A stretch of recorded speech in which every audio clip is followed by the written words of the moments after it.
No is maluluyon, merciful.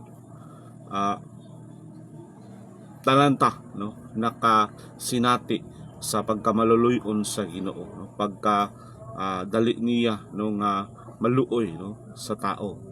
And makita nato na siya mga igsoon no sa pagka-fall no sa first man no and woman sa kalibutan kang Adam ug kang Eve no. So ang pagka-fall ni Adam ug kang Eve, nakita nato ang pagka-merciful sa Ginoo.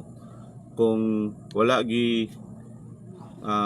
gipakita no sa Ginoo ang iyang pagkamaluluyon sa tao, nakasala ang tao, taman ra didto no? Unta. But salamat sa Ginoo tungod kay He provided us a way no? And hatagan ta niya o ginatawag bitaw nga extension no sa iyang